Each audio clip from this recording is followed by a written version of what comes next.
Hey everyone, I am Dr. Bible and this is Music Theory and Appreciation. So in this class we're going to learn the fundamentals of music theory and then we're going to link it to the overall development of Western music. So it's going to be a challenge, but I think you're going to come out of it with a richer understanding of how music has changed over a long period of time, like over 2,000 years. That's a long time. So to start with, we're going to talk about some common perceptions surrounding classical music.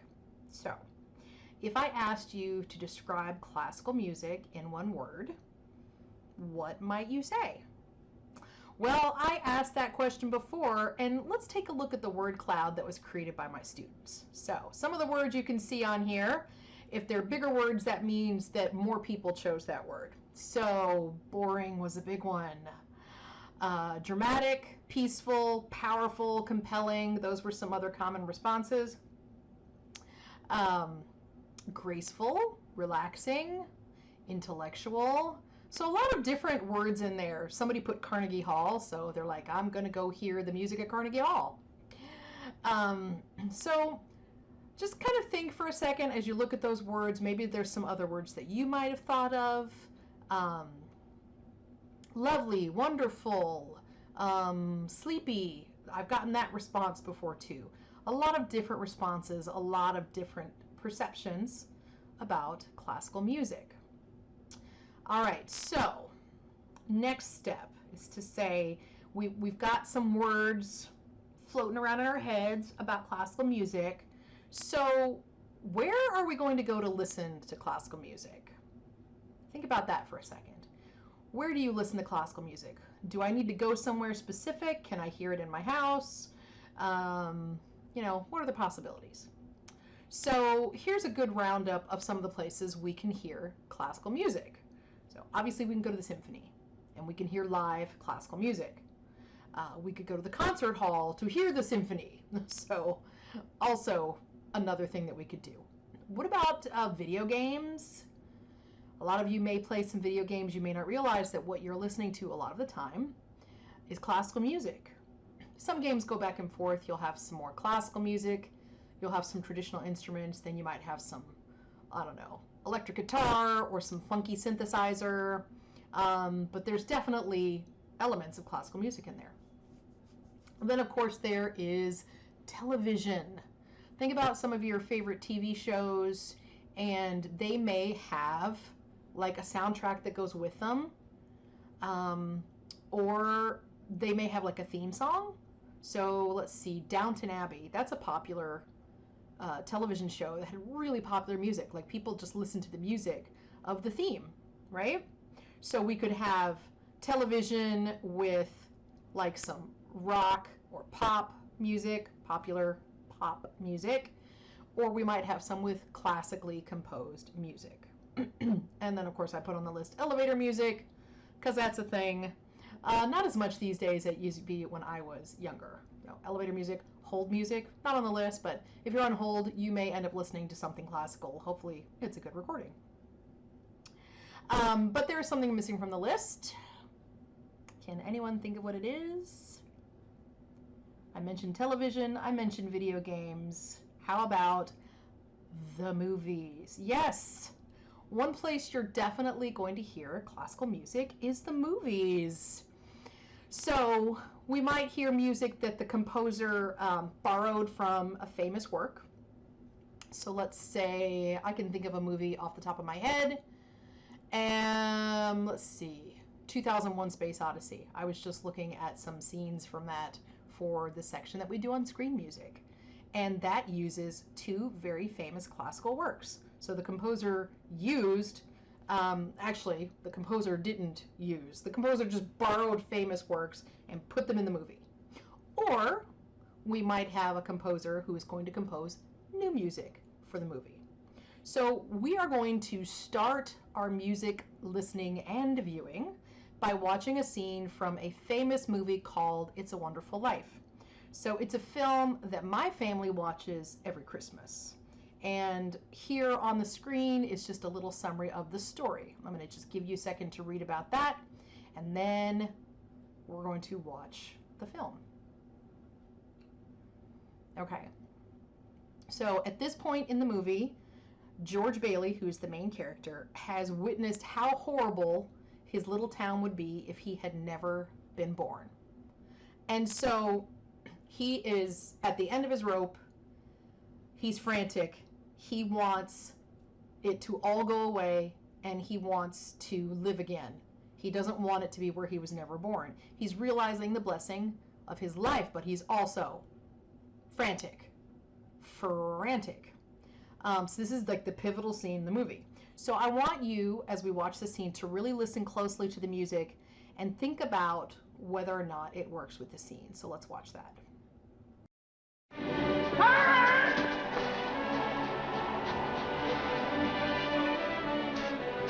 Clarence! Clarence! Help me, Clarence! Get me back! Get me back! I don't care what happens to me! Get me back to my wife and kids! Help me, Clarence, please! Please! I want to live again! I want to live again! Okay, so we've watched the scene. Did you notice the music playing underneath it? And did you recognize that it is classical music? Why don't we listen to just the music, and that will help you really focus in on it a little bit better. So let's listen to that.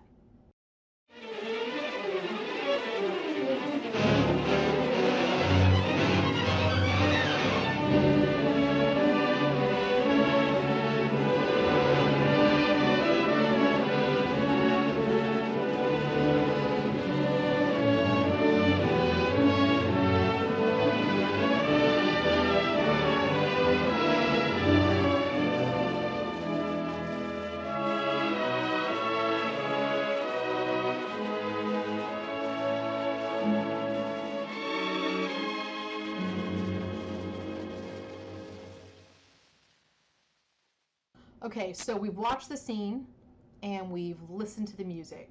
So what do you think the purpose of the music is in this scene? Because we don't just throw music in a film without there being a really good reason for it. So when we listen to it, there's a theme that keeps repeating. Let's listen to it one more time and see if you can hear it.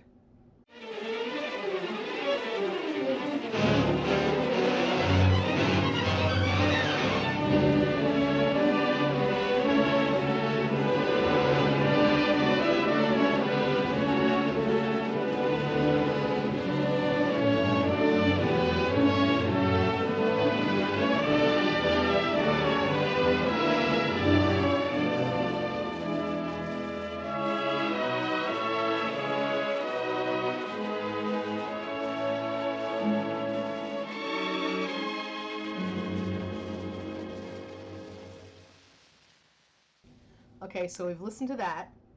Now I'm going to play another piece, and I want you to compare the two.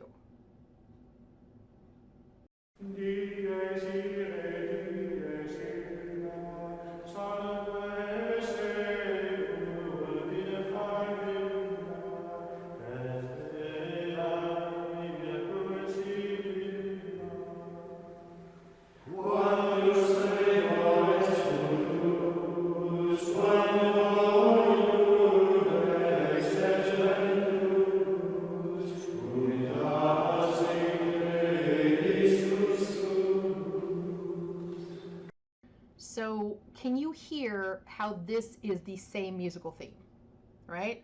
Bum, bum, bum, bum, bum, bum, bum, right? Let's go back and let's watch that scene again and see if you can hear that music coming out in the scene. Clarence!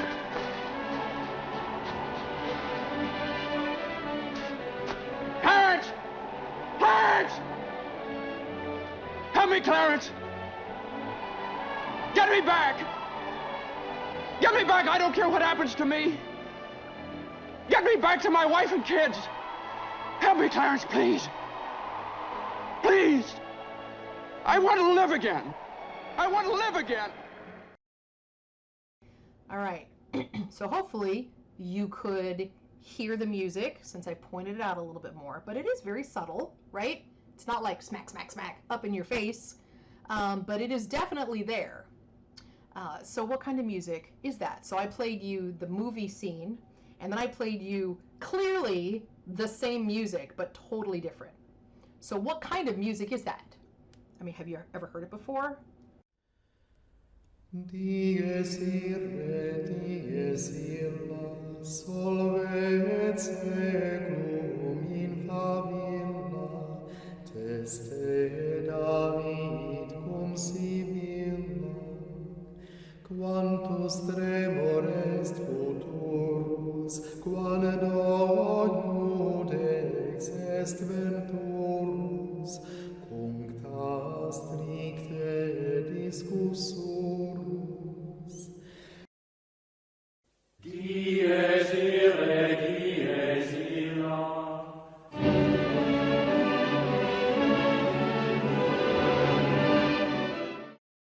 Some of you may have heard it in church because it is Gregorian chant. So let's talk a little bit about this.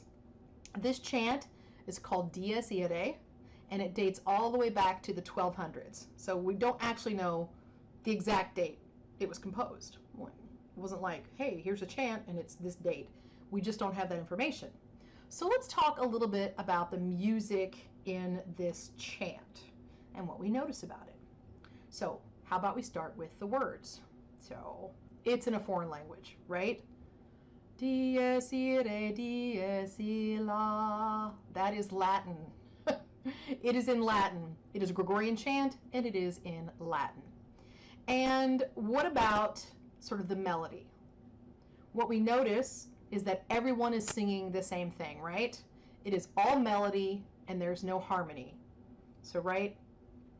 It's just the tune.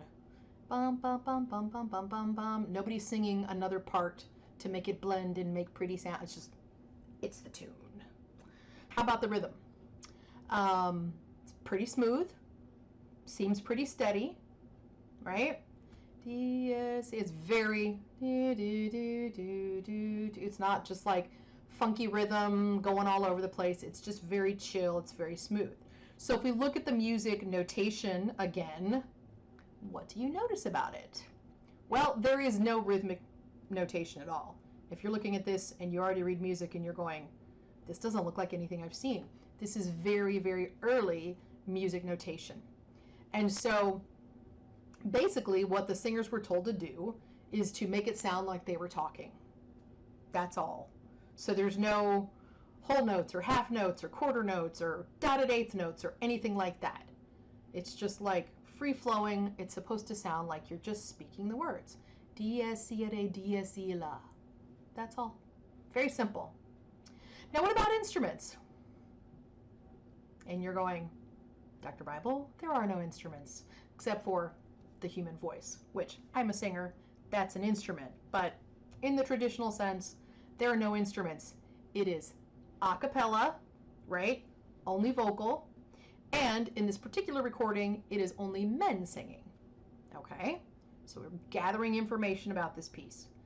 How about the shape of the melody? Highs and lows and whatnot. Does it go up really high? Does it go down really low? If we look at the modern music notation, makes it a little bit easier. And we can see that it actually has a very narrow range of notes. It's not like we're throwing up some high notes, showing off up there, or the low notes, right? It's all about that bass. So it's very, overall, very constant in rhythm and flow and melody. It's just kind of smooth. All right, so we've got the movie with this tune. Dum bum bum bum bum bum bum bum. And then we've got the Gregorian chant that clearly it borrows from, right? So we've kind of investigated and we're going, okay, what is this song about?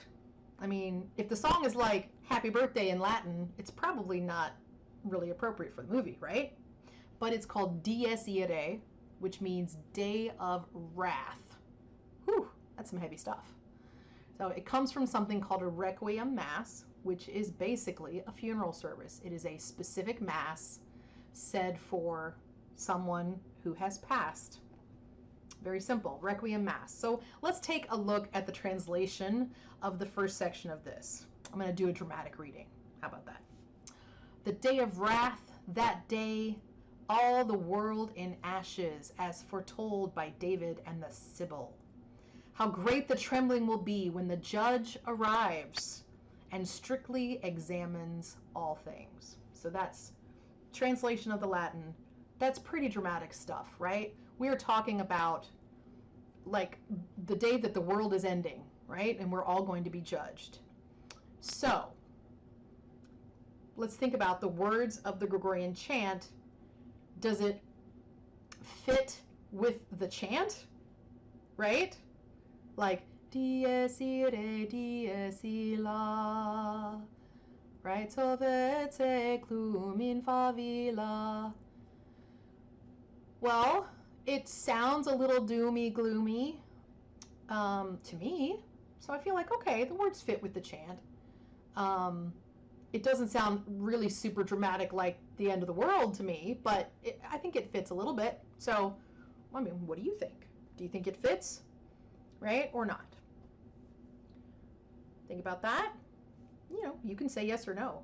That's the thing about this class. I'm not going to tell you what you're supposed to think. Like, what do you think?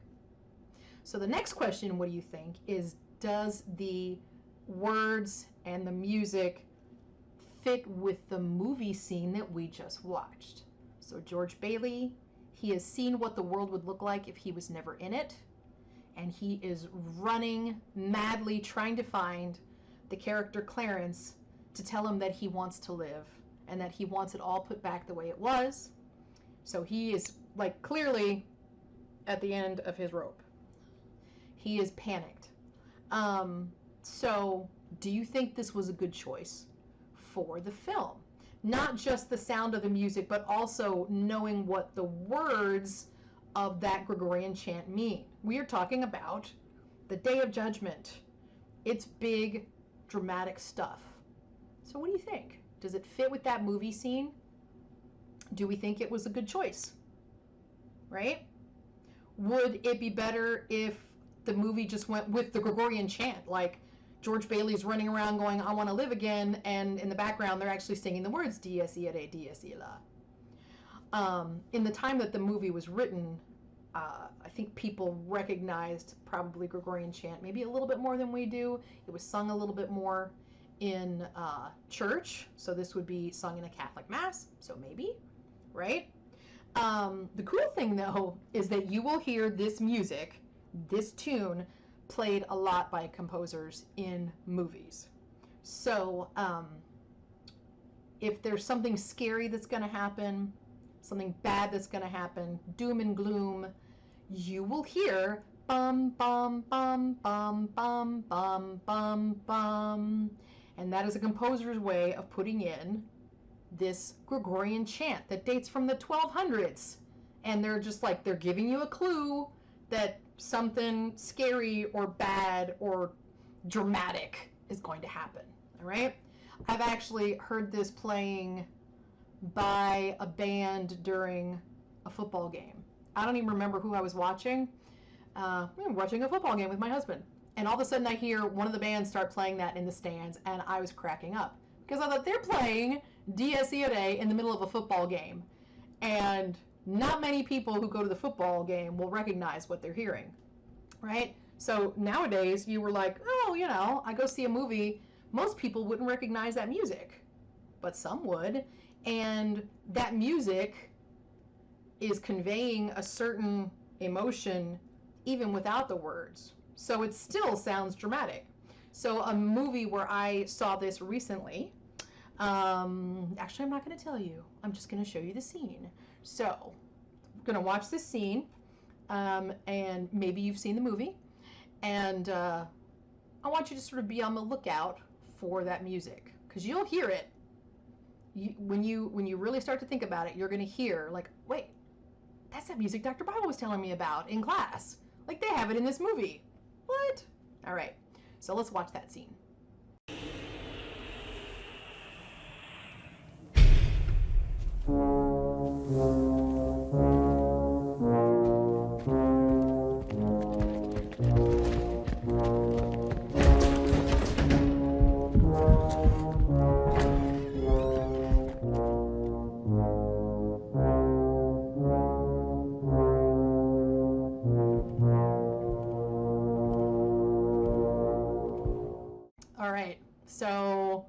getting ready to go into a hotel and maybe the music and lyrics fit with the scene and maybe it doesn't. That is for you as the viewer to decide. So, before our next, I guess we're just going to call them lectures, right? These are just the video lectures. I want you to spend some time thinking about how the music and the words fit together. So the words, the Latin words about the Day of Judgment and the music that goes with it. So think about how you might change the music to fit with the words differently. Maybe better, maybe worse, right? Different tune. What might be appropriate or inappropriate, like this works, this doesn't, okay? And when we get together in the next video lecture, we are going to do some more listening of the same words, but different composers across time, which is a really neat experience. Dies Irae, those words, have been around for a long time. Remember, the chant goes all the way back to the 1200s. So we can listen to composers throughout music history setting the same words. Some of them will use similar tunes to the Gregorian chant, and some of them will use different tunes, different instruments, and we're going to listen to a whole lot of them in our next video lecture. So I will leave you for now, and we will get again together soon, and we will see how it goes. All right? Thanks, and have a great day.